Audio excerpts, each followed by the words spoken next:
पिछले वीडियो में हम लोग संगम काल खत्म कर चुके थे लोग। आज का टॉपिक है गुप्त साम्राज्य। गुप्त साम्राज्य का शासनकाल 240 ईस्वी से लेकर 550 ईस्वी तक रहा था। कितने तक? 240 ईस्वी से लेकर 550 ईस्वी तक। मौर्य साम्राज्य के पतन के बाद लंबे समय काल तक भारत एक शासन सूत्र के अंतर्गत नहीं आ सका। इस राजनीतिक विघटन का सामना करने के लिए मुख्यतः मतलब कि जब मौर्य साम्राज्य का पतन हो गया तो उसके बाद कोई भी साम्राज्य ऐसा नहीं हो सका जो भारत पर शासन कर सके। रूप से तीसरी शताब्दी। कब? तीसरी शताब्दी में भारत के 3 कोनों से 3 नए राजवंशों का उदय हुआ। मध्य प्रदेश के पश्चिमी भाग से नाग शक्ति और दक्कन में वाकाटक वंश तथा पूर्वी भारत में गुप्त वंश के शासक उदित हुए थे। मध्य प्रदेश के पश्चिमी भाग से कौन हुए थे? नाग शक्ति और दक्कन में वाकाटक वंश और पूर्वी भारत में गुप्त वंश के शासक उदित हुए। गुप्त वंश साम्राज्य का उदय तीसरी शताब्दी। कब? तीसरी शताब्दी के अंत में प्रयाग के निकट कौशाम्बी में हुआ था। कहाँ हुआ था? कौशाम्बी में हुआ था। गुप्त वंश का आरंभिक राज्य उत्तर प्रदेश और बिहार था। गुप्त वंश का आरंभिक राज्य कहाँ था? पहले उत्तर प्रदेश और बिहार दोनों पे ये शासन किए थे, क्योंकि आरंभिक गुप्त मुद्राएं और अभिलेख मुख्यतः उत्तर प्रदेश में पाए गए हैं। संभवतः गुप्त लोग कुषाणों के सामंत थे। गुप्त लोग किसके सामंत थे? कुषाणों के सामंत थे। सामंत का मतलब होता है कि कुषाण जब आए थे लोग तो उनमें वो लोग काम करते थे, लोग उनके नौकर चाकर के रूप में या छोटे छोटे राजाओं के रूप में। कुषाणों के पतन के बाद से लेकर गुप्तों के उदय के पहले का काल राजनीतिक दृष्टि से विकेंद्रीकरण तथा विभाजन का काल माना जाता है। किसका काल माना जाता है? विकेंद्रीकरण तथा विभाजन का काल माना जाता है। गुप्त वंश का संस्थापक श्रीगुप्त। गुप्त वंश के संस्थापक कौन था? श्रीगुप्त थे। इनका शासनकाल 240 ईस्वी से 280 ईस्वी तक रहा। इसने महाराज की उपाधि धारण की। यह कौन सी उपाधि धारण किए थे? महाराज की उपाधि धारण किए थे, क्योंकि महाराज उस समय सामंतों की उपाधि थी। पहले पिछले में पढ़े लो, ये कुषाणों के सामंत थे। इन्हें महाराज की उपाधि क्यों मिली थी? क्योंकि ये कुषाणों के सामंत थे। चीनी यात्री इत सिंह के अनुसार श्रीगुप्त ने पाटलिपुत्र में मंदिर का निर्माण करवाया। श्रीगुप्त का उत्तराधिकारी घटोत्कच कौन हुआ? घटोत्कच हुआ, जिसका शासनकाल 280 ईस्वी से लेकर 319 ईस्वी तक रहा था। अब हुए चंद्रगुप्त प्रथम। अब कौन से शासक हुए थे? चंद्रगुप्त प्रथम। गुप्त वंश का वास्तविक संस्थापक चंद्रगुप्त प्रथम को माना जाता है। गुप्त वंश का वास्तविक संस्थापक किसे माना जाता है? चंद्रगुप्त प्रथम को माना जाता है। इसने महाराजा धीराज की उपाधि धारण की। किसकी उपाधि? महाराजा धीराज की उपाधि धारण की। इसने लिच्छवी राजकुमारी, कहाँ की? लिच्छवी की राजकुमारी कुमार देवी से विवाह किया। इतिहास में नए संवत का मतलब होता है कैलेंडर। नए संवत 319 से 320 ईस्वी में गुप्त संवत, कौन सा कैलेंडर चलाए थे? गुप्त संवत चलाने का श्रेय भी दिया जाता है। गुप्त संवत किसने चलाया था? चंद्रगुप्त प्रथम ने। इसने सर्वप्रथम चांदी की मुद्राएं व राजा रानी प्रकार के सिक्के, कौन सा सिक्का? राजा रानी प्रकार के सिक्के, विवाह प्रकार के सिक्के, सिक्के चलाए थे। अब चंद्रगुप्त प्रथम के बाद समुद्रगुप्त शासक बनता है। इसका शासनकाल 335 ईस्वी से लेकर 375 ईस्वी तक रहा। चंद्रगुप्त प्रथम के बाद उसका पुत्र समुद्रगुप्त शासक बनता है। समुद्रगुप्त किसका पुत्र था? चंद्रगुप्त प्रथम का। समुद्रगुप्त 335 ईस्वी में राजगद्दी पर बैठा तथा समुद्रगुप्त इस वंश का सबसे महान शासक था। गुप्त वंश के सबसे महान शासक कौन थे? समुद्रगुप्त थे। समुद्रगुप्त साम्राज्यवादी, मतलब इनका साम्राज्य विस्तार करने की नीति थी। साम्राज्यवादी व आक्रमणकारी शासक थे। ये किस प्रकार के शासक थे? समुद्रगुप्त साम्राज्यवादी तथा आक्रमणकारी शासक थे। इसने उत्तर भारत को पहले आर्यावर्त के 9 शासकों को पराजित किया। दक्षिणापथ के भी 12 शासकों को भी पराजित किया, लेकिन समुद्रगुप्त ने इसका विलय गुप्त साम्राज्य में नहीं किया तथा समुद्रगुप्त ने विदेशी शक्तियों को पराजित किया एवं उनसे भी कर वसूला। ये समुद्रगुप्त जो थे आर्यावर्त उत्तर भारत के 9 शासकों को पराजित किए और दक्षिण भारत के 12 शासकों को पराजित किए, लेकिन अपने साम्राज्य में नहीं मिलाया बल्कि उनसे कर वसूला। इसने लगभग संपूर्ण भारत को विजित किया तथा इन्हीं विजयों के कारण इतिहासकार विंसेंट स्मिथ ने इसे भारत का नेपोलियन कहा। भारत का नेपोलियन समुद्रगुप्त को किसने कहा था? विंसेंट स्मिथ ने कहा था। समुद्रगुप्त विजेता के साथ साथ कवि, संगीतज्ञ और विद्या का संरक्षक था। समुद्रगुप्त विजेता के साथ साथ क्या थे, कवि और संगीतज्ञ और विद्या का संरक्षक थे। उसके सिक्कों पर वीणा बजाते हुए चित्रित किया गया है तथा कविराज की उपाधि प्रदान की गई है। ये किसकी उपाधि प्रदान किए थे, कविराज की उपाधि प्रदान किए थे। समुद्रगुप्त विष्णु का उपासक थे। ये किसके उपासक थे, विष्णु भगवान के उपासक थे। हरिसेन समुद्रगुप्त का दरबारी विद्वान था। हरिसेन समुद्रगुप्त का दरबारी विद्वान कौन था, हरिसेन था तथा हरिसेन ने ही इलाहाबाद में स्थित प्रयाग प्रशस्ति की रचना की थी। समुद्रगुप्त ने महान बौद्ध भिक्षु वसुबंधु को संरक्षण दिया था। अब है नोट रामगुप्त के समय, किसके समय, रामगुप्त के समय शक शासक रुद्र सिंह तृतीय ने आक्रमण किया एवं उसकी पत्नी ध्रुव देवी को अपने शिविर में भेजने की मांग की तो इसकी सूचना चंद्रगुप्त द्वितीय को मिलने पर उसने एक षड्यंत्र रचा। किसने षड्यंत्र रचा था, चंद्रगुप्त द्वितीय ने षड्यंत्र रचा और स्वयं ध्रुव देवी के वेश में रुद्र सिंह तृतीय के शिविर में जाकर उसकी हत्या की एवं ध्रुव देवी से विवाह किया। किससे विवाह किया, ध्रुव देवी से विवाह किया। रामगुप्त की हत्या कर दी और राजगद्दी पर बैठा। इसकी जानकारी हमें विशाखदत्त की पुस्तक देवी चंद्रगुप्तम से मिलती है। देवी चंद्रगुप्तम पुस्तक का नाम है जो विशाखदत्त द्वारा रचित है, जिसमें चंद्रगुप्त और देवी की प्रेम कहानी की चर्चा मिलती है। किसकी, यहाँ से चंद्रगुप्तम हो जाएगा, चंद्रगुप्त और यहाँ से देवी स्त्री का नाम है, देवी चंद्रगुप्तम से मिलती है।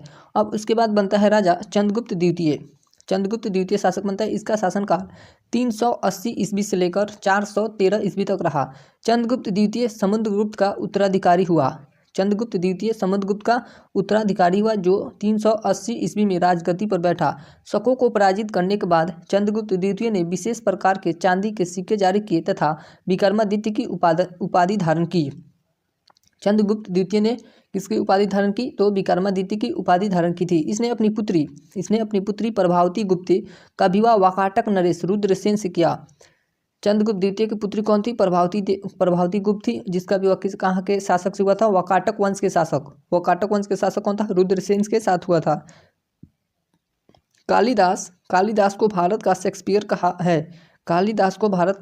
कहा जाता है। कालिदास ने मेघदूत पुस्तक का नाम है, रघुवंश ये भी पुस्तक का नाम है, कुमार संभवम, विक्रमोर्वशीयम, मालविका अग्निमित्रम एवं अभिज्ञान शकुंतलम पुस्तक की रचना की। ये सारी पुस्तकों की रचना किसने की थी, कालिदास ने की थी। अभिज्ञान शकुंतलम पुस्तक में राजा दुष्यंत एवं शकुंतला की प्रेम विरह कथा है। यह दूसरी भारतीय पुस्तक है जिसका 40 विदेशी भाषाओं में अनुवाद किया गया है। यह दूसरी भारतीय पुस्तक है जिसका 40 विदेशी भाषाओं में अनुवाद किया गया है। पहली भारतीय पुस्तक कौन है, पंचतंत्र का भी 40 से ज़्यादा विदेशी भाषाओं में अनुवाद हुआ है। पंचतंत्र पुस्तक का संकलन गुप्त काल में किया गया है। पंचतंत्र पुस्तक का संकलन किस काल में हुआ, गुप्त काल में किया गया है। इसके लेखक विष्णु शर्मा थे। पंचतंत्र के लेखक कौन थे, विष्णु शर्मा थे। गुप्त काल का महान ज्योतिष एवं खगोल शास्त्री कौन थे, वराहमिहिर ये व्यक्ति का नाम है, वराहमिहिर थे। गुप्त काल में सोने के सिक्कों को दीनार कहा जाता था। गुप्त काल में सोने के सिक्कों को क्या कहा जाता था, दीनार कहा जाता था। चंद्रगुप्त द्वितीय महरौली कहाँ है, दिल्ली में लौह स्तंभ का निर्माण कराया जो गुप्तकालीन धातु विज्ञान का सर्वश्रेष्ठ नमूना है। चंद्रगुप्त द्वितीय के अन्य नाम देवगुप्त, देवराज, देवश्री तथा उपाधियां विक्रमांक और परम भागवत थी। चंद्रगुप्त द्वितीय के अन्य नाम क्या था इसका, देवगुप्त भी इसका अन्य नाम था और देवराज भी था और देवश्री भी था और उसकी उपाधि क्या थी, विक्रमांक और परम भागवत इसकी उपाधि थी। चंद्रगुप्त द्वितीय के शासनकाल में चीनी यात्री फायान आया था। चंद्रगुप्त द्वितीय के शासनकाल में चीनी यात्री कौन आया था, फायान भारत में आया था। फायान भारत से स्थल मार्ग से आया और जल मार्ग से पुनः लौट गया। आया था स्थल मार्ग से और गया किससे, जल मार्ग से। अनुश्रुतियों के अनुसार इसके समय दरबार में 9 विद्वान थे जिन्हें नवरत्न कहा गया है। जिन्हें क्या कहा गया है, नवरत्न कहा गया है। अब है चंद्रगुप्त के नवरत्न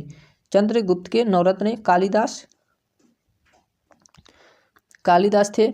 उसके बाद अमर सिंह, घटकपर, धन्वंतरी, वराहमिहिर, वररुचि, बेताल भट्ट के बाद शंकु और छपड़क। और कौन थे, छपड़क। ये 9 क्या थे, गुप्त साम्राज्य के चंद्रगुप्त के नवरत्न थे। चंद्रगुप्त के साम्राज्य के नवरत्न थे ये सब। चंद्रगुप्त द्वितीय का संधि विग्रह विग्रहिक चंद्रगुप्त द्वितीय का संधि विग्रहिक वीरसनय स्वय थे। कौन था? संधि विग्रहिक कौन थे? वीरसनय स्वय थे। चंद्रगुप्त द्वितीय के समय पाटलिपुत्र एवं उज्जैनी विद्या के प्रमुख केंद्र थे। चंद्रगुप्त द्वितीय के समय विद्या का केंद्र कौन कौन सा जगह था? ये पाटलिपुत्र और उज्जैनी विद्या का प्रमुख केंद्र था। नोट, चंद्रगुप्त द्वितीय ने उज्जैनी को दूसरी राजधानी बनाया था। उज्जैनी को कौन सी राजधानी बनाया था? दूसरी राजधानी बनाया था। उसके बाद कौन शासक बनता है? कुमारगुप्त महेंद्र द्वितीय। कुमारगुप्त महेंद्र द्वितीय शासक बनता है, जिसका शासनकाल 415 ईस्वी से लेकर 454 ईस्वी तक रहा। चंद्रगुप्त द्वितीय के बाद कुमारगुप्त महेंद्र द्वितीय 415 ईस्वी से लेकर 454 ईस्वी राजगद्दी पर बैठा। बिलसड़ अभिलेख, कहाँ का? बिलसड़ अभिलेख से कुमारगुप्त के शासन की प्रथम तिथि 415 ईस्वी ज्ञात होती है। गुप्त शासकों में सर्वाधिक अभिलेख कुमारगुप्त से मिलते हैं। किससे मिलते हैं? कुमारगुप्त से मिलते हैं। कुमारगुप्त की मयूर मुद्रा विशेष शैली की थी तथा 623 मुद्राएं बयाना मृदभांड से मिली हैं। कहाँ से 623 मुद्रा मिली है? बयाना मृदभांड से मिली हैं। कुमारगुप्त के सिक्कों से पता चलता है कि उसने अश्वमेध यज्ञ किया था। नालंदा विश्वविद्यालय की स्थापना कुमारगुप्त ने ही किया था। नालंदा विश्वविद्यालय की स्थापना किसने किया था? कुमारगुप्त ने ही किया था। इस विश्वविद्यालय को ऑक्सफोर्ड ऑफ महायान बौद्ध कहा जाता है। इसे विश्वविद्यालय को क्या कहा जाता है? ऑक्सफोर्ड ऑफ महायान बौद्ध कहा जाता है। महायान यह बौद्ध धर्म का एक शाखा है। कुमारगुप्त ने महेंद्र द्वितीय, श्री महेंद्र तथा अश्वमेघ महेंद्र आदि की उपाधियां धारण की थी। इसकी उपाधि कौन कौन सी? महेंद्र द्वितीय, श्री महेंद्र और अश्वमेघ महेंद्र आदि उपाधि धारण की थी। स्कंदगुप्त के भीतरी लेख से जानकारी मिलती है कि कुमारगुप्त के समय पुष्यमित्रों का आक्रमण हुआ, जिनसे निपटने के लिए कुमारगुप्त ने अपने पुत्र कुमारगुप्त का पुत्र कौन था? स्कंदगुप्त को भेजा और पुष्यमित्रों को पराजय का सामना करना पड़ा। अब शासक कौन बनता है? स्कंदगुप्त शासक बनता है, जिसका शासनकाल 455 ईस्वी से लेकर 467 ईस्वी तक रहा। कुमारगुप्त की मृत्यु के बाद स्कंदगुप्त राजगद्दी पर बैठा और शासक बना। स्कंदगुप्त को गद्दी पर बैठते ही हुंडों का आक्रमण का सामना करना पड़ा। इसकी जानकारी स्कंदगुप्त के जूनागढ़ अभिलेख से मिलती है। हुंडों के आक्रमण की जानकारी कहाँ से मिलती है? जूनागढ़ अभिलेख से मिलती है। तथा जूनागढ़ अभिलेख में हुंडों को क्या कहा गया है? म्लेच्छ कहा गया है। गिरनार पर्वत पर स्थित सुदर्शन झील का पुनर्निर्माण स्कंदगुप्त ने करवाया था। सुदर्शन झील कहाँ स्थित है? गिरनार पर्वत पर स्थित है, जिसका पुनर्निर्माण दोबारा सा निर्माण कौन कराया था? स्कंदगुप्त ने करवाया था।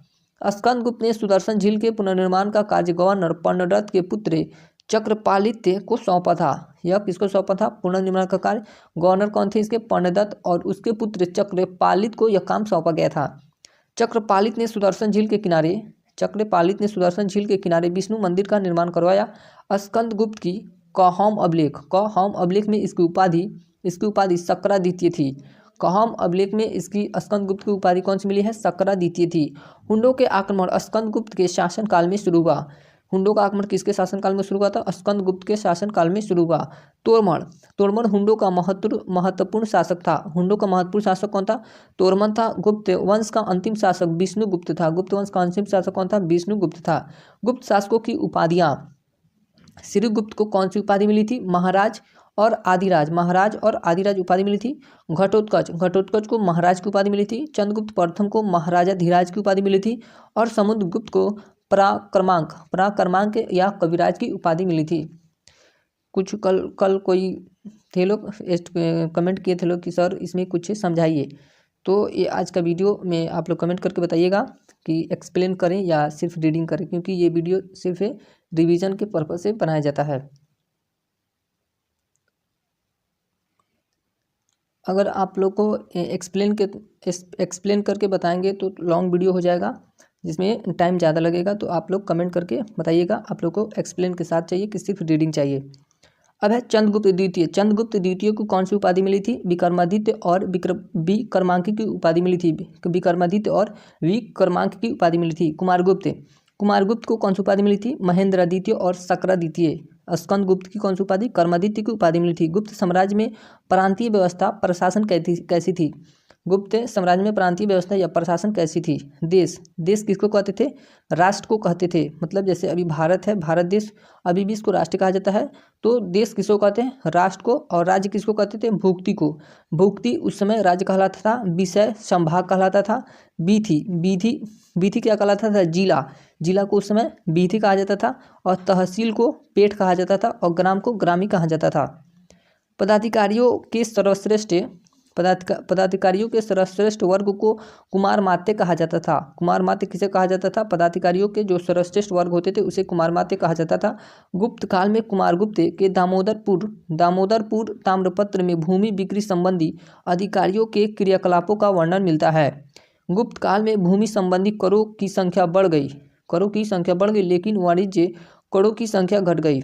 गुप्त काल में भू राजस्व 1/4 से 1/6 भाग लिया जाता था। कितना लिया जाता था? 1/6 भाग लिया जाता था। करों की अदायगी दोनों की रूपों हिरण्य नगद और में अन्न में की जाती थी। कर किस किस रूप में किए जाते थे? नगद पैसे के रूप में और अन्न के रूप में भी कर वसूले जाते थे। कुछ प्रमुख करों के नाम निम्न है। भाग ये भी कर का नाम है। भूमि उपज का 1/6 भाग, जो भाग कर दिया जाता था उसको भाग कहते थे। उदंग्र कर एक प्रकार का भूमि कर था। भोग राजा को प्रतिदिन दी जाने वाली फल फूल आदि की भेंट क्या कहलाती थी? भोग कहलाती थी। और ऊपरी कर एक प्रकार का ये भी भूमि कर था। भूतावात प्रत्यय विदेशी वस्तुओं के आयात पर लगने वाला कर। शुल्क सीमा बिक्री की वस्तु आदि पर लगने वाला, जो सामान बेचते थे या सीमा शुल्क, अभी सीमा शुल्क लगता है तो उस समय भी लगता था, जिसे शुल्क कहते थे। मंदसौर अभिलेख से रेशम बुनकरों की श्रेणी द्वारा विशाल सूर्य मंदिर का निर्माण का उल्लेख मिलता है। सभी व्यापारी मार्ग उज्जैन में जाकर मिलते थे। व्यापारिक मार्ग कहाँ मिलते थे? उज्जैन में जाकर मिलते थे। गुप्त काल में वस्त्र उद्योग सबसे महत्वपूर्ण था। गुप्त काल में आय व्यय लेखन कार्य करने वालों को कायस्थ कहा गया है, जिसका सर्वप्रथम याज्ञवल्क्य ने किया था। याज्ञवल्क्य क्या है? व्यक्ति का नाम है। गुप्त शासकों ने सर्वाधिक स्वर्ण मुद्राएं जारी की। इन स्वर्ण मुद्राओं को दिनार कहा जाता है। चांदी के सिक्कों का प्रयोग स्थानीय लेन देन में किया जाता था। चांदी के सिक्के चंद्रगुप्त द्वितीय की शकों के विरुद्ध विजय के बाद आरंभ हो गए थे। विंध्य जंगल में सवर जाति के लोग अपने देवताओं को मनुष्य की मांस चढ़ाते थे। विंध्य जंगल में सवर जाति के लोग अपने देवताओं को मनुष्य का मांस चढ़ाते थे। प्रथम सती होने का प्रमाण का साक्ष्य 510 ईस्वी में भानुगुप्त के एरन अभिलेख से मिलती है। प्रथम सती प्रथा प्रमाण होने का कहाँ से मिलता है? भानुगुप्त के एरन अभिलेख से मिलता है, जिसमें गोपराज नामक सेनापति की स्त्री, किसकी स्त्री? गोपराज नामक सेनापति की स्त्री के सती होने का उल्लेख मिलता है। इसमें कौन सी स्त्री की सती थी? गोपराज नामक सेनापति की स्त्री को सती प्रथा के तहत जला दिया गया था। गुप्त काल में वैश्यावृत्ति करने वाली महिलाओं को गणिका कहा जाता था। वृद्ध वेश्याओं को कुटिनी कहा जाता था। वृद्ध जो वेश्या थी उन्हें क्या कहा गया? कुटिनी। और वैश्यावृत्ति करने वाली महिलाओं को गणिका कहा जाता था। गुप्त शासकों का व्यक्तिगत धर्म वैष्णव धर्म था। वैष्णव धर्म को राजधर्म बनाया तथा गुप्त वंश का राजकीय चिन्ह गरुड़ था। गरुड़ था। चंद्रगुप्त द्वितीय ने विष्णुपद पर्वत पर विष्णु ध्वज की स्थापना की। वैष्णव धर्म का प्रधान अंग अवतारवाद था। प्रधान अंग क्या था? अवतारवाद था। गुप्तकालीन मंदिर का सर्वोत्तम उदाहरण देवगढ़ का दशावतार मंदिर है। दशावतार मंदिर किस काल में बना है? गुप्त काल में बना है, जिसमें सर्वप्रथम शिखर का प्रयोग किया गया। शिखर का प्रयोग किया गया। रूप भीति चित्रकारी या फ्रेस्को पेंटिंग का प्रयोग सर्वप्रथम अजंता एलोरा की गुफाओं में किया गया। फ्रेस्को पेंटिंग का प्रयोग सबसे पहले किस गुफाओं में किया गया? अजंता की गुफाओं में किया गया है। इसमें सर्वाधिक नीले रंग का प्रयोग किया गया है। किस रंग का? नीले रंग का प्रयोग किया गया है। अजंता एलोरा में प्रतिपादित दृश्य जातक कथाओं से बनाए गए हैं। अजंता की गुफा महाराष्ट्र में है। इसकी संख्या 29 है। अजंता की गुफा की संख्या कितनी है? 29 है, जो वर्तमान में केवल 6 ही शेष हैं, जिसमें गुफा संख्या 16, 17, 19 गुप्तकालीन है। 16, 17, 19 किसकी है? गुप्तकालीन है। जिसमें गुफा 16 में मरणासन राजकुमारी का चित्र है। गुफा 16 में किसकी चित्र है? मरणासन राजकुमारी का चित्र है। गुफा संख्या 17 के चित्र को त्रिशला कहा गया है। त्रिशला कहा गया है। इसमें बुद्ध के जन्म, इसमें क्या? बुद्ध के जन्म, जीवन, महाभिनिष्क्रमण, महापरिनिर्वाण की घटनाओं से संबंधित चित्र बनाए गए हैं। किससे? जीवन से संबंधित महाभिनिष्क्रमण, महापरिनिर्वाण, मतलब जब उनकी मृत्यु हुई थी उसकी घटनाओं के चित्र संबंधित है, और जब वे अपने घर से घर त्याग किए थे उसके संबंधित चित्र बनाए गए हैं। गुप्तकालीन विज्ञान एवं प्रौद्योगिकी, गुप्तकालीन में विज्ञान एवं प्रौद्योगिकी, आर्यभट्ट, विद्वान आर्यभट्ट, पुस्तक आर्यभट्टीय सूर्य सिद्धांत, इनका पुस्तक क्या था? आर्यभट्टीय सूर्य सिद्धांत पर इनकी पुस्तक थी। वरामिहिर की पुस्तक पंच सिद्धांतिका, बृहद संहिता, लघु संहिता की पुस्तक लेखक कौन है? वरामिहिर। भास्कर्याचार्य प्रथम, बृहद भास्कर्य, महाभास्कर्य, लघु भास्कर्य पुस्तक लेखक भास्कर्याचार्य प्रथम थे। ब्रह्मगुप्त के पुस्तक का नाम क्या था? ब्रह्मस्फुट सिद्धांत व खंडन खाद्य। सिद्धांत शिरोमणि पुस्तक के लेखक कौन थे? भास्कर्याचार्य द्वितीय। बाघभट्ट अष्टांग हृदय के लेखक बाघभट्ट थे। वाघभट्ट थे। पलकर्णव हस्ती आयुर्वेद के लेखक पलकर्णव थे। नवीनतम की रचना, नवनीतकम की रचना गुप्त काल में हुई तथा इसमें सूत्र, नुस्खे और उपचार विधियाँ दी गई हैं। नोट: आर्यभट्ट गुप्त काल के सबसे बड़े गणितज्ञ थे। पृथ्वी की त्रिज्या का मान बताया तथा गणित व खगोल शास्त्र को अलग किया। ये गणित और खगोल शास्त्र को अलग किए थे। जैसे सब्जेक्ट वाइज बायोलॉजी फिजिक्स बांटा गया है, उसी तरह गणित और खगोल शास्त्र को अलग किए। वरामिहिर ने फलित ज्योतिष कुंडली पर बल दिया। गुप्तकालीन साहित्य कला और साहित्य की विकास की दृष्टि से गुप्त काल को भारतीय इतिहास का क्लासिकी युग अथवा स्वर्ण युग कहा जाता है। कला और साहित्य के विकास की दृष्टि से गुप्त काल को भारतीय इतिहास का क्लासिकी युग अथवा स्वर्ण युग कहा गया है। नोट: धार्मिक साहित्य रामायण व महाभारत के अंतिम रूप का संपादन भी गुप्त काल में ही हुआ था। धार्मिक के साहित्य कौन है? रामायण और महाभारत का अंतिम रूप का संपादन भी गुप्त काल में ही हुआ था। गुप्तकालीन साहित्य एवं रचनाकार साहित्य ऋतु संहार के रचनाकार कौन है या लेखक कौन है? कालिदास। ऋतु संहार के लेखक कालिदास। मेघदूत कालिदास, कुमार संभव कालिदास, रघुवंश कालिदास, मालविका अग्निमित्र कालिदास, विक्रमोर्वशीयम कालिदास, अभिज्ञान शाकुंतलम कालिदास। इतनी पुस्तकों का लेखक कौन है? कालिदास हैं। नागानंद के लेखक हर्षवर्धन हैं। रत्नावली के भी हर्षवर्धन, प्रियदर्शिका हर्षवर्धन। देवी चंद्रगुप्तम विशाखदत्त, मुद्रा राक्षक विशाखदत्त, पंचतंत्र विष्णु शर्मा, ये इंपॉर्टेंट पुस्तक है। पंचतंत्र विष्णु शर्मा ये भी इंपॉर्टेंट है। मुद्रा राक्षस विशाखदत्त। चारुदत्त महाकवि भास, स्वप्न वासवदत्ता महाकवि भास, अरुभंग महाकवि भास, ये तीनों पुस्तक इनकी है महाकवि भास की। अमरकोश अमर सिंह ने लिखा है। अब है चंद्र व्याकरण, चंद्रगोमी ने लिखा। नीतिसार कामंदक ने लिखा। नीतिसार ये भी इंपॉर्टेंट पुस्तक है। नीतिसार किसने लिखा था? कामंदक ने लिखा था। अब है कामसूत्र की रचना किसने किया था? वात्स्यायन ने किया था। योगाचार असंग व वसुबंधु ने किया था। चरक संहिता ये इंपॉर्टेंट पुस्तक है। चरक संहिता किसने लिखा? चरक। किरातुर्जुनियम ये भी पुस्तक इंपॉर्टेंट है। भारवी ने लिखा था किरातुर्जुनियम को। न्याय अवतार सिद्धसेन। 10 कुमार चरित्र ने दंडी लिखा। 10 कुमार चरित्र को दंडी ने लिखा। रावण वध को वत्स भट्टी ने लिखा। अब है वाकाटक राजवंश तीसरी शताब्दी ईस्वी से 6ठी शताब्दी ईस्वी तक के दक्षिणापथ में शासन करने वाले समस्त राजवंशों में वाकाटक वंश सर्वाधिक सम्मानित एवं सुसंस्कृत था। वाकाटक वंश के विष्णु वृद्धि गोत्र के ब्राह्मण थे। वाकाटक राजवंश के किसके गोत्र थे? कौन से ब्राह्मण थे? विष्णु वृद्धि गोत्र के ब्राह्मण थे तथा उनका मूल निवास स्थान बड़ा विदर्भ था। इनका मूल स्थान कहाँ था? मूल निवास स्थान विदर्भ में था। इस वंश के शासकों की राजनैतिक उपलब्धियों का वर्णन अजंता गुफा लेखों में किया गया है। वाकाटक राजवंश की स्थापना 255 ईस्वी के लगभग विंध्य शक्ति किसने विंध्य शक्ति नामक व्यक्ति ने की थी। वाकाटक वंश की स्थापना किसने की थी? विंध्य शक्ति ने की थी। उसके पूर्वज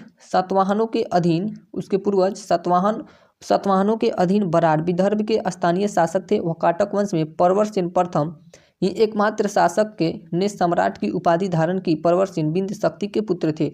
वाकाटक वंश में एकमात्र परवरसेन ही प्रथम ही शासक थे जो सम्राट की उपाधि धारण किए थे, और ये किसके पुत्र थे? विंध्य शक्ति के पुत्र थे।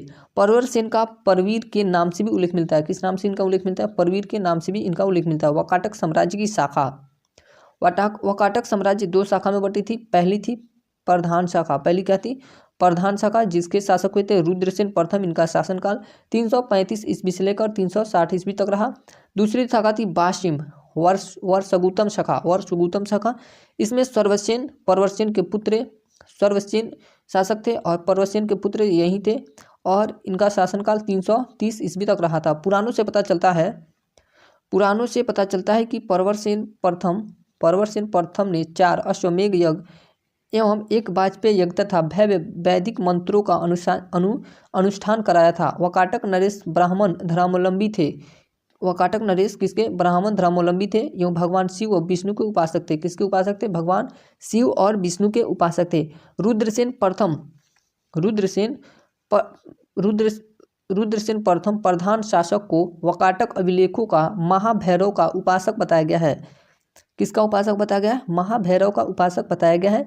वाकाटक वंश में पृथ्वीसेन द्वितीय का काल शांति एवं समृद्धि का काल था। वाकाटक वंश में पृथ्वीसेन द्वितीय का काल कैसा था? शांति एवं समृद्धि का काल था। वाकाटक खेलों में उसे अत्यंत पवित्र वाकाटक लेखों में उसे अत्यंत पवित्र तथा धर्म विजयी शासक कहा गया है, जो आचरण में युधिष्ठिर के समान था तथा वाकाटकों की प्रधान शाखा का अंतिम शासक भी था।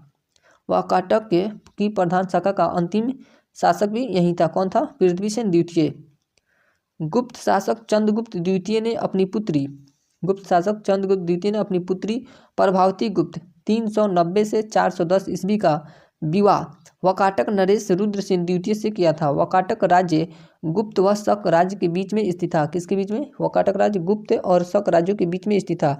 तो चंद्रगुप्त द्वितीय गुप्त शासक ने राज्य पर विजय प्राप्त करने के लिए इस संबंध को स्थापित किए। रुद्रसेन द्वितीय की मृत्यु के बाद उसके दोनों पुत्र दिवाकर सेन, रुद्रसेन के दो पुत्र कौन कौन थे? दिवाकर सेन तथा दामोदर सेन का संरक्षण और शासन दोनों प्रभावती गुप्त ने संभाला था। किसने संभाला?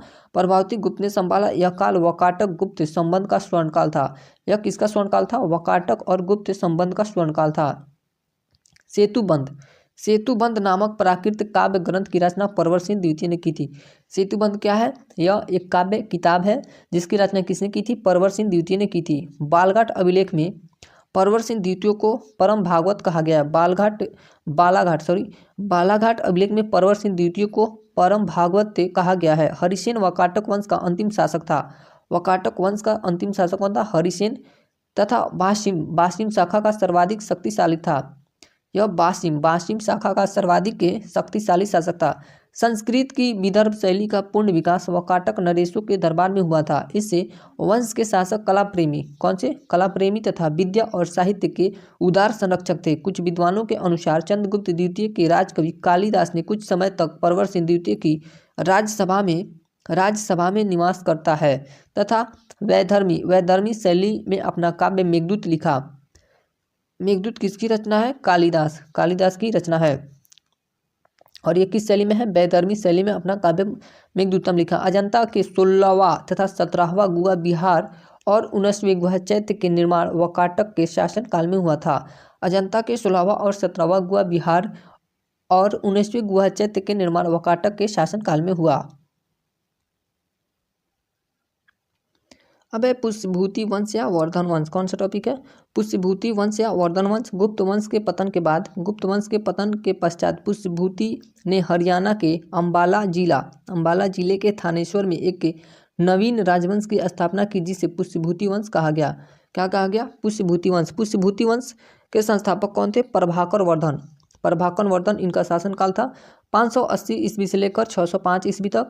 और इनके तीन पुत्र थे, दो बेटे और एक के बेटी थी। राजवर्धन 605 ईस्वी, हर्षवर्धन 606, इनका शासनकाल 606 से लेकर 647 ईस्वी तक रहा। और राजश्री कनौज शासक गिरि वर्मा से विवाह हुआ था। इनका राजश्री का विवाह किससे हुआ था? कनौज शासक गिरि वर्मा से विवाह हुआ था। प्रभाकर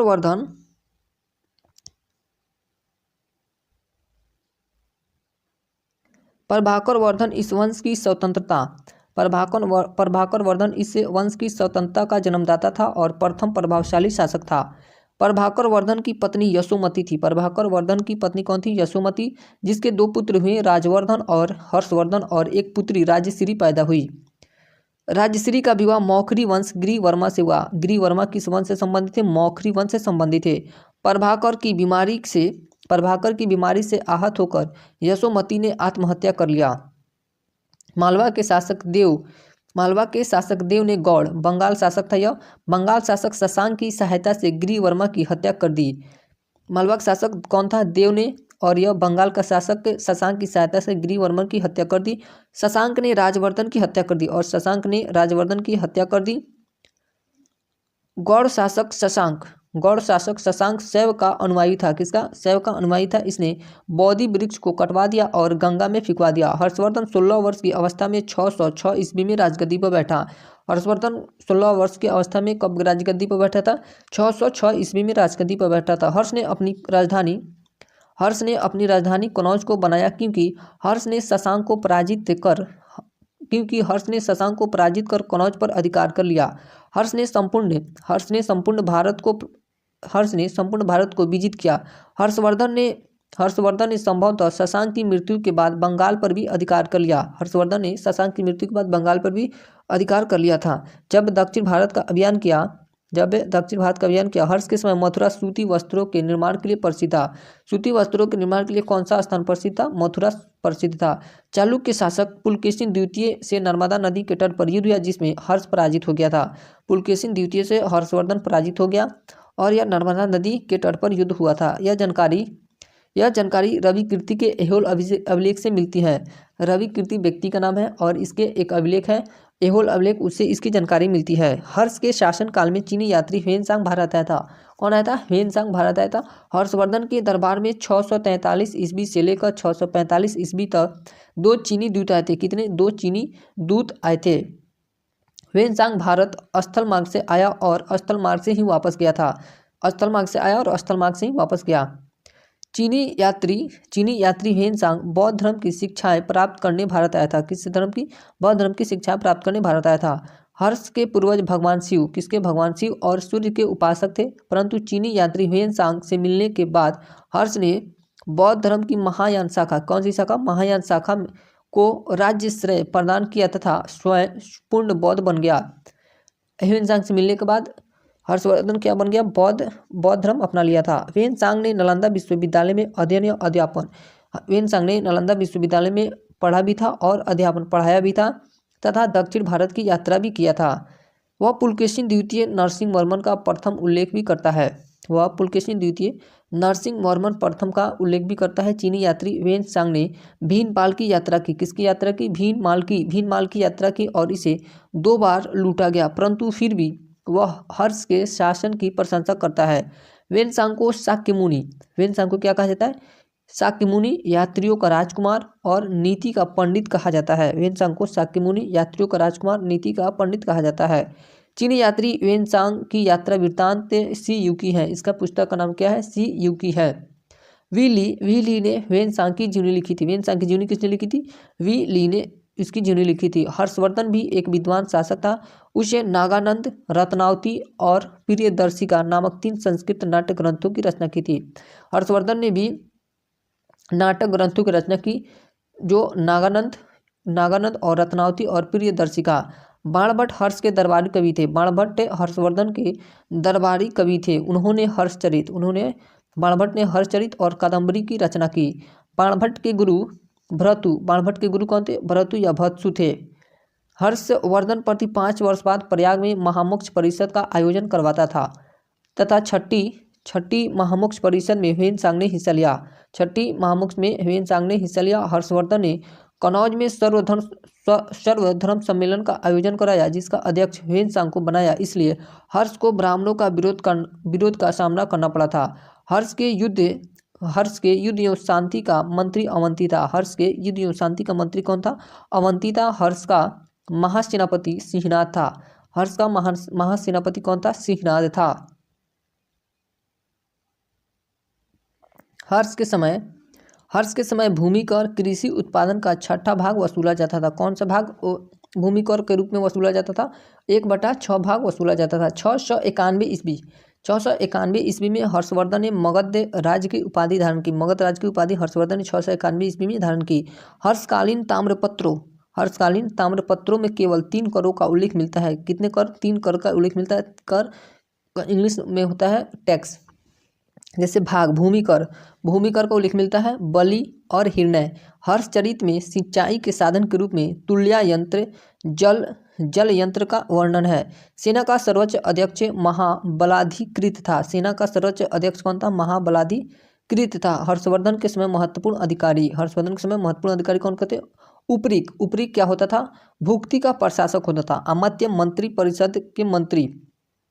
अमात्य क्या होता था? मंत्री परिषद के मंत्री होता था। सिंहनाद मुख्य सेनापति होता था। बलाधिकृत कौन? पैदल सेना का अधिकारी। जो सेना पैदल चलती थी उसका अधिकारी कौन होता था? बलाधिकृत। स्कंदगुप्त राज्य सेना का अधिकारी होता था। राज्य सेना का मुख्य अधिकारी कौन होता था? स्कंदगुप्त। कुंतल अश्वसेना का प्रधान अधिकारी। जो घोड़े वाली सेना थी उसका प्रधान अधिकारी कौन होता था? कुंतल होता था। अवंती शांति युद्ध का मंत्री होता था। अवंती कौन होता था? शांति युद्ध का मंत्री होता था। दंडपाशिक पुलिस अधिकारी होता था। वीर्यदेश्वर अश्वसेना का मुख्य अधिकारी। अब दक्षिण भारत के प्रमुख राजवंश। में पहला राजवंश है पल्लव राजवंश। प्रारंभिक के पल्लव शासकों के उल्लेख उनके प्राकृत एवं संस्कृत अभिलेखों में प्राप्त होते हैं।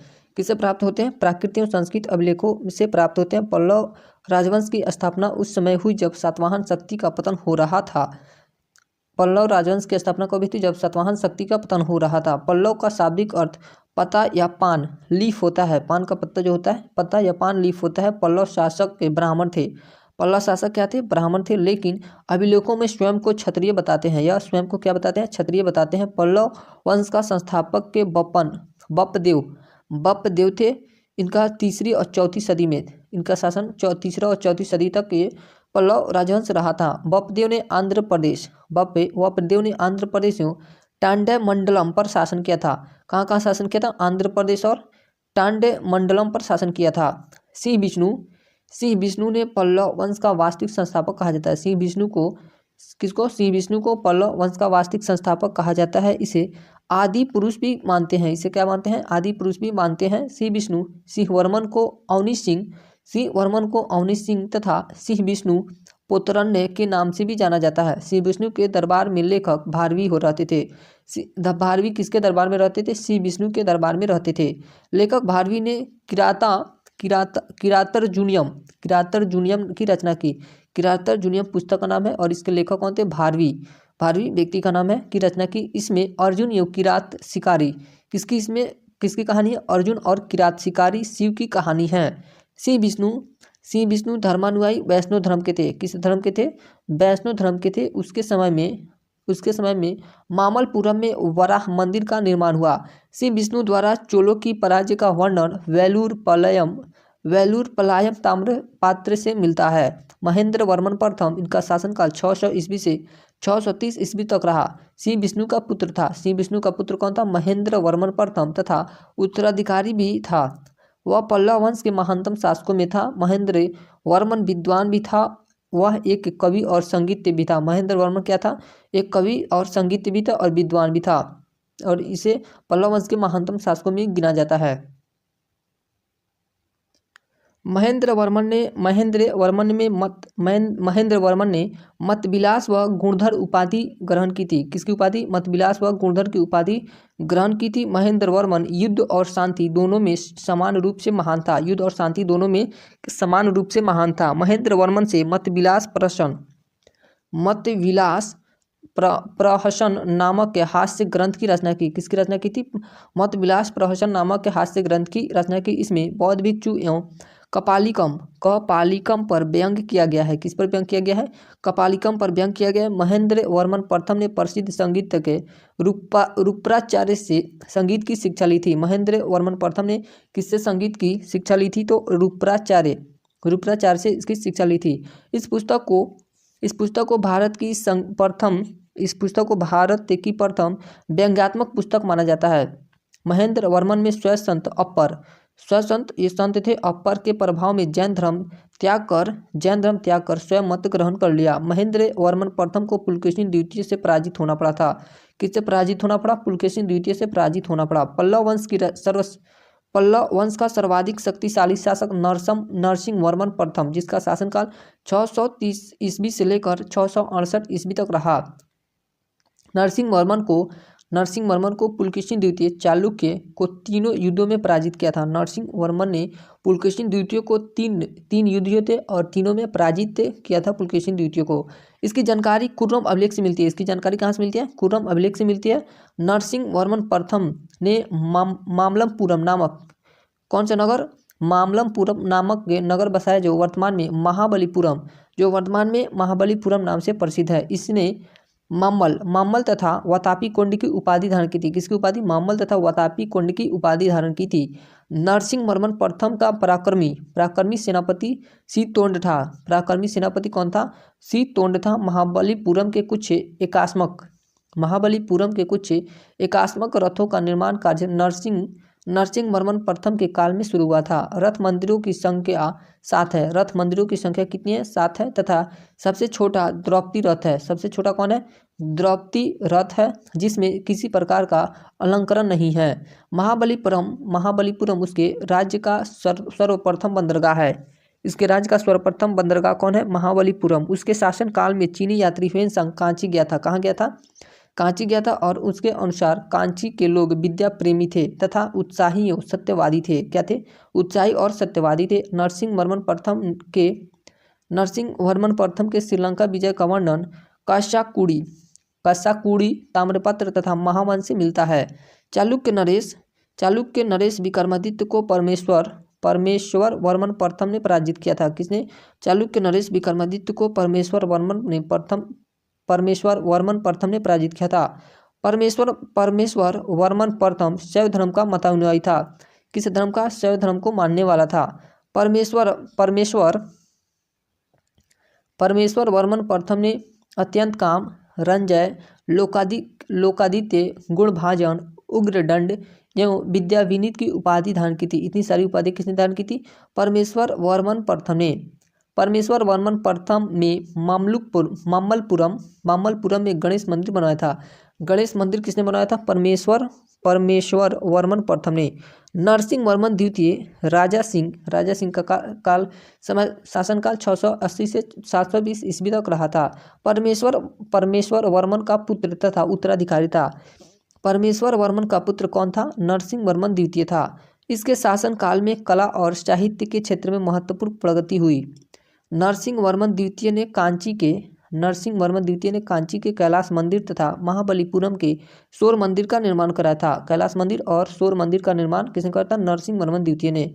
संस्कृत के प्रख्यात लेखक दंडिन उसकी राज्य सभा में थे। इन्होंने 10 कुमार चरित्र की रचना की थी। 10 कुमार चरित्र की रचना किसने की थी? दंडिन ने की थी। और ये किसके राज्य में रहते थे? नरसिंह वर्मन द्वितीय के राज्य में रहते थे। नरसिंह वर्मन द्वितीय की राजसिंह, शंकर भक्त तथा आगम प्रिय उसकी प्रिय उपाधि थी। नरसिंह वर्मन की उपाधि क्या थी? राजसिंह, शंकर भक्त और आगम प्रिय इसकी उपाधि थी। नरसिंह वर्मन द्वितीय ने चीनी यात्रियों के लिए नागपट्टनम में एक विहार निर्मित करवाया था। परमेश्वर वर्मन द्वितीय की आकस्मिक मृत्यु के बाद पल्लव राज्य में संकट उत्पन्न हो गया, क्योंकि उसका कोई वैध उत्तराधिकारी नहीं था। कांची के लोगों ने समानांतर शाखा के एक राजकुमार नंदी वर्मन द्वितीय को राजा बनाया। नंदी वर्मन द्वितीय शैव मतानुयायी था। क्या था? शैव को मानने वाला था और कला और साहित्य को प्रोत्साहन किया था। कला और साहित्य को प्रोत्साहन किसने किया था? नंदी वर्मन द्वितीय ने। उसने कांची के मुक्तेश्वर मंदिर और बैकुंठ पेरुमल मंदिर का निर्माण कराया था। किसने? नंदी वर्मन द्वितीय ने। मुक्तेश्वर मंदिर और बैकुंठ पेरुमल मंदिर का निर्माण कराया था नंदीवर्मन द्वितीय ने। प्रसिद्ध वैष्णव संत तिरुमंगाई, वैष्णव संत कौन है? तिरुमंगाई अलवार उसका समकालीन था। अपराजित अपराजित पल्लव वंश का अंतिम महत्वपूर्ण शासक था। अपराजित क्या था?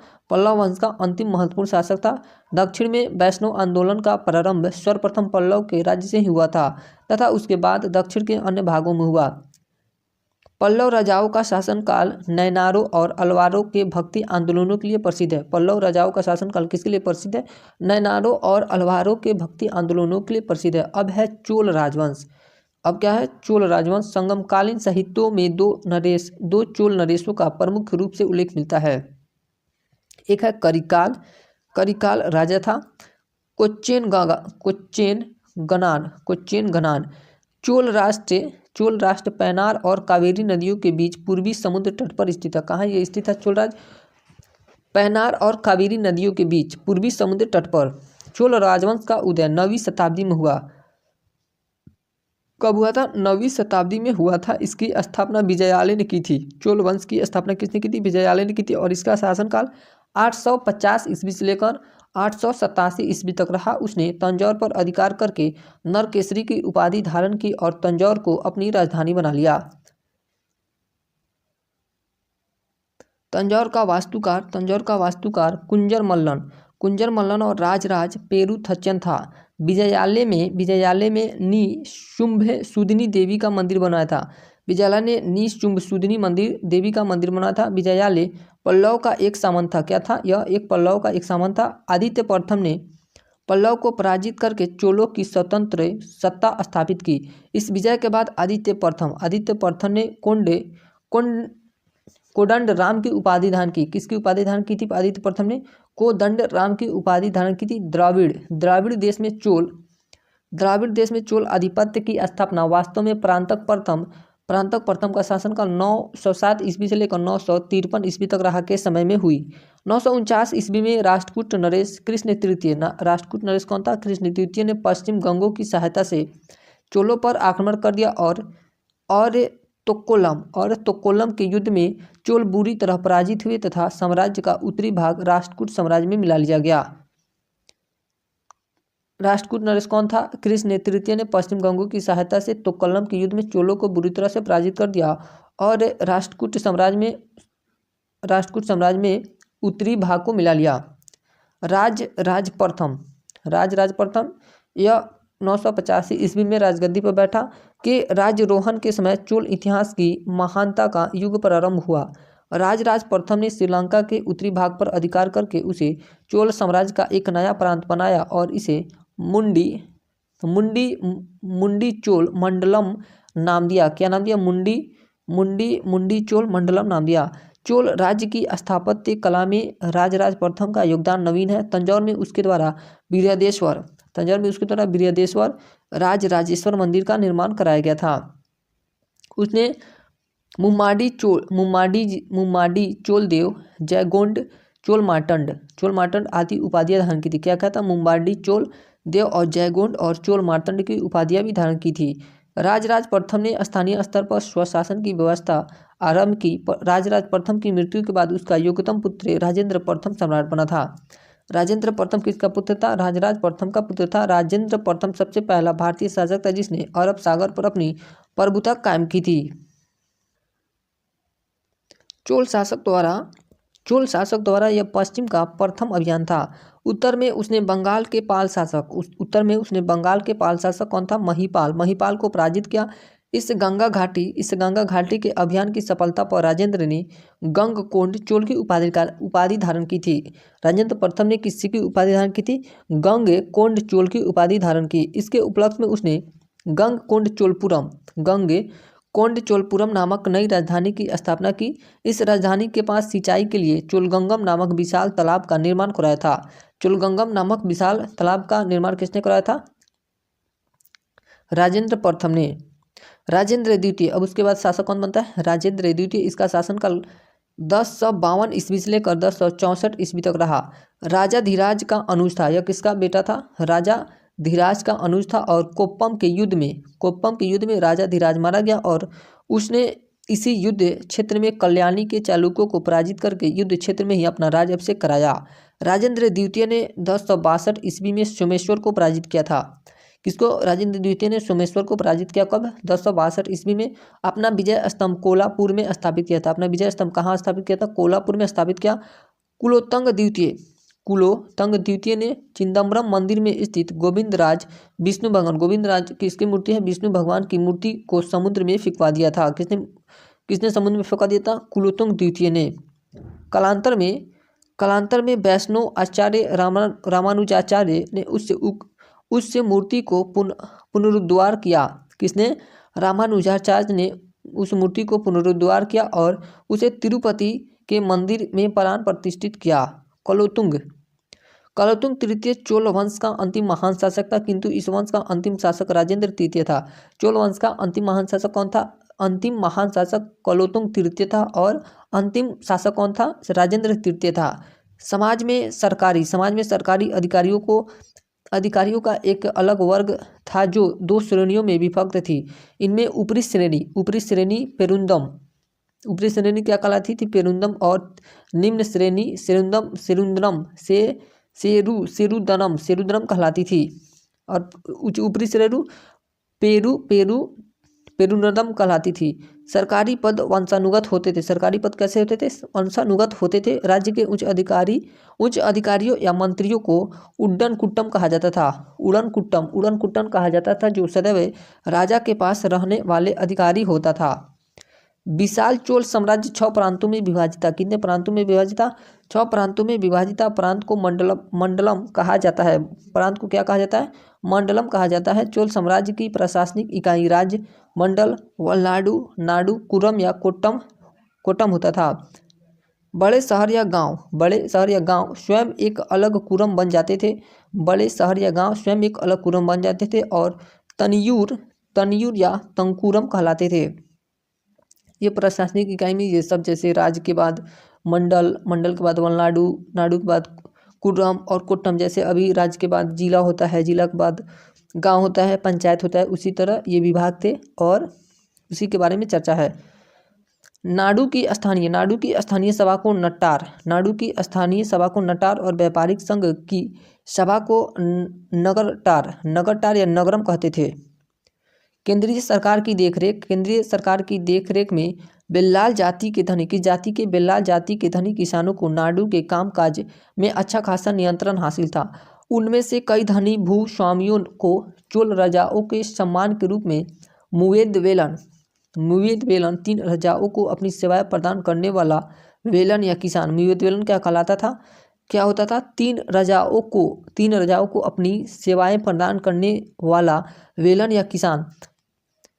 अरई यार प्रधान जैसी उपाधियां थी। उन्हें केंद्र में महत्वपूर्ण राजकीय पद सौंपे। ऊर एक सामान्य प्रकार की सर्वसाधारण लोगों की ग्राम सभा थी, जिसमें ग्रामपुर या नगर दोनों सम्मिलित थे। ऊर का शाब्दिक अर्थ क्या होता है? पूर। इसकी कार्यकारिणी समिति करती थी, जिसे वारियम कहा जाता था। जिसे क्या कहा गया? वारियम कहा जाता था। सामान्यतः वारियम के सदस्यों की कार्य अवधि 3 वर्ष की होती थी। वारियम की कार्य अवधि कितने वर्ष की होती थी? 3 वर्षों की होती थी। महासभा को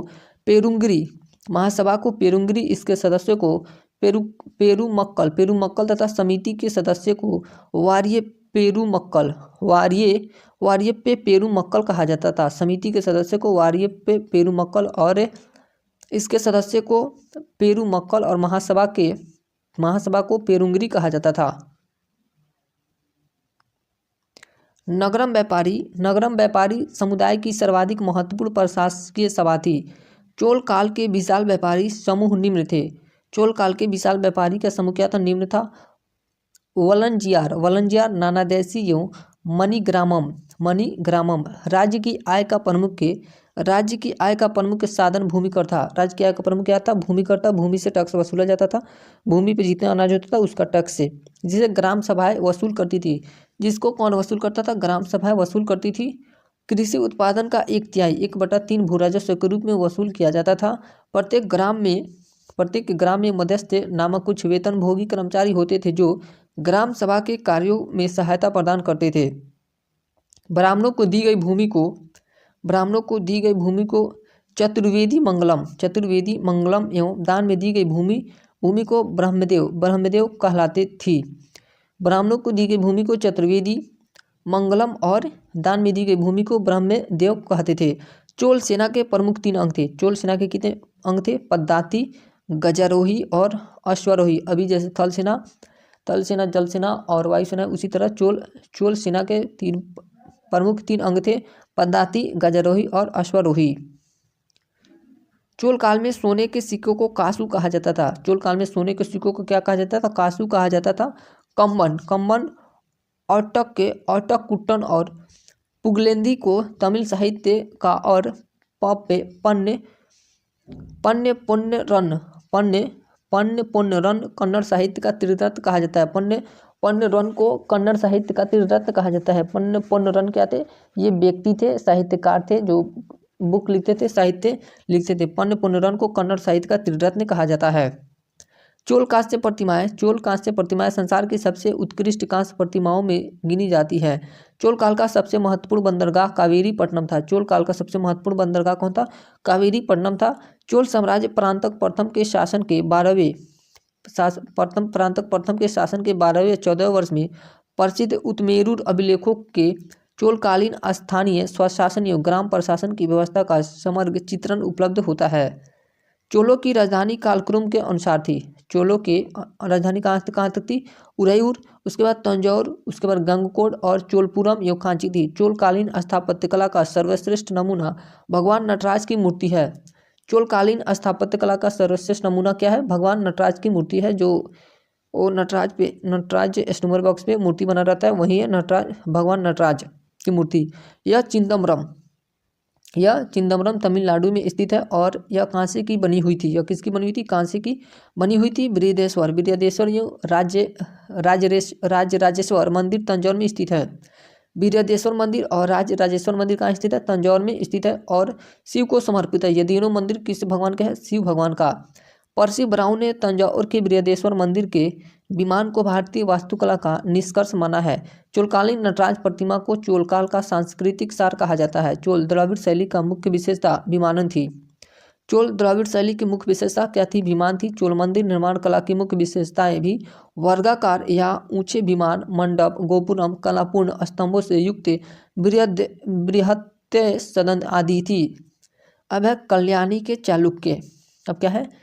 कल्याणी के चालुक्य वंश के संस्थापक तैलंग द्वितीय थे, जिसका शासनकाल था 1973 ईस्वी से लेकर 1997 ईस्वी तक।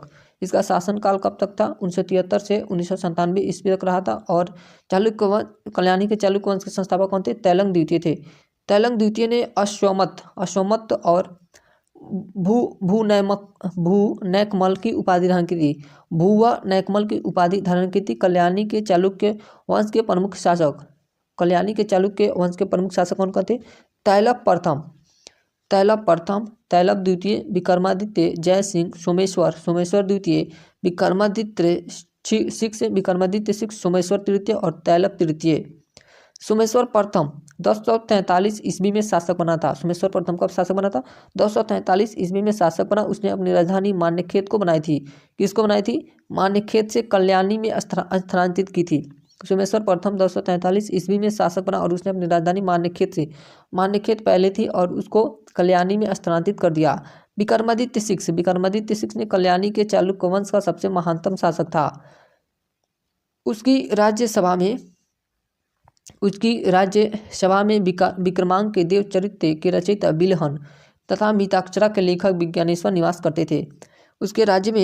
उसके राज्य में कौन से विक्रमांक देव चरित्र के रचयिता कौन थे? बिलहन थे।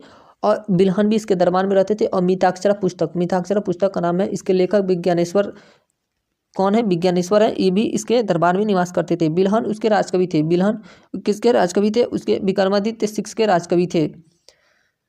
सोमेश्वर तृतीय की विजयों की अपेक्षा शांति के कार्यों में अधिक रुचि थी। इस वंश का अंतिम शासक तैलंग तृतीय का पुत्र सोमेश्वर चतुर्थ था। इस वंश का अंतिम कल्याणी के चालुक्य का अंतिम शासक कौन था? तैलंग तृतीय का पुत्र सोमेश्वर चतुर्थ था। अब है वातापी के चालुक्य वंश। अब है वातापी के चालुक्य वंश।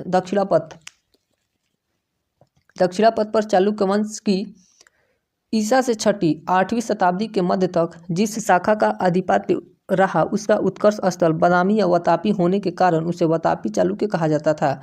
क्या बादामी या वातापी होने के कारण उसे क्या कहा गया? वातापी का चालुक्य कहा गया। बादामी के चालुक्य वंश की स्थापना पुलकेशिन प्रथम ने की थी। बादामी के चालुक्य वंश की स्थापना किसने की थी? पुलकेशिन प्रथम ने की थी। महाकूट अभिलेख, किस अभिलेख में? महाकूट अभिलेख में पुलकेशिन प्रथम से पूर्व 2 शासकों जयसिंह और रणराम के नाम मिलते हैं। जयसिंह और रणराम के नाम मिलते हैं। पुलकेशिन प्रथम ने अश्वमेध यज्ञ किया था। पुलकेशिन प्रथम ने अश्वमेध यज्ञ किया था। कीर्तिवर्मन प्रथम, अब कौन है? कीर्तिवर्मन प्रथम का शासनकाल 566 ईस्वी से लेकर 597 ईस्वी तक रहा। ने बनवासी के कदम कोंकण के मौर्य तथा वल्लरी कन्नूर क्षेत्र के नलवंशी शासकों को पराजित कर उनसे राज्य को अपने राज्य में मिलाया। वातापी का निर्माणकर्ता कीर्तिवर्मन को माना जाता है। वातापी के चालुक्य का निर्माणकर्ता किसको माना जाता है? कीर्तिवर्मन को माना जाता है। महाकूट स्तंभ लेख में कीर्तिवर्मन प्रथम को बहुसुवर्ण अग्निष्टम यज्ञ करने वाला कहा गया है। अब है मंगलेश क्या होता था? वैष्णव धर्मानुयायी था। मंगलेश वैष्णव के उपासक थे। उसे परम भागवत कहा गया। उसे क्या कहा गया? परम भागवत कहा गया। उसने बादामी के गुहा मंदिरों का निर्माण पूरा कराया जिसका प्रारंभ कीर्तिवर्मन के समय हुआ था। पुलकेशिन द्वितीय चालुक्य वंश के शासकों को सर्वाधिक योग्य तथा शक्तिशाली शासक था। पुलकेशिन द्वितीय चालुक्य वंश के शासकों में सर्वाधिक योग्य तथा शक्तिशाली शासक था। उसने अपने चाचा मंगलेश तथा उनके समर्थकों की हत्या कर 609 ईस्वी से 610 ईस्वी में बादामी के चालुक्य वंश की गद्दी पर बैठा। पुलकेशिन द्वितीय का हर्षवर्धन से नर्मदा नदी के तट पर युद्ध हुआ। इस युद्ध में पुलकेशिन द्वितीय ने हर्षवर्धन को पराजित कर दिया। हर्षवर्धन के हराने के बाद परमेश्वर की उपाधि धारण की। किसकी उपाधि धारण की? परमेश्वर की उपाधि धारण की। एहोल अभिलेख में पुलकेशिन द्वितीय का है। एहोल अभिलेख किसका है? पुलकेशिन द्वितीय का। यह लेख एक प्रशस्ति के रूप में है तथा इसकी भाषा संस्कृत है। एहोल अभिलेख की भाषा कैसे? संस्कृत है। लिपि दक्षिणी ब्राह्मी है। लिपि कैसी है? दक्षिणी ब्राह्मी। इस लेख की रचना रवि कीर्ति ने की थी। इस लेख की रचना किसने की थी? रवि कीर्ति। अजंता की एक गुहा चित्र में फारसी दूतमंडल को स्वागत करते हुए पुलकेशिन द्वितीय को दिखाया गया है। पल्लव चालुक्य संघर्ष का सूत्रपात इसी के शासनकाल में शुरू होता है। पल्लव वंश का शासक इस समय महेंद्रवर्मन था। कौन था? महेंद्रवर्मन था। 642 ईस्वी में पल्लव वंश के शासक नरसिंहवर्मन प्रथम ने पुलकेशिन द्वितीय को कांची आक्रमण के युद्ध में पराजित किया।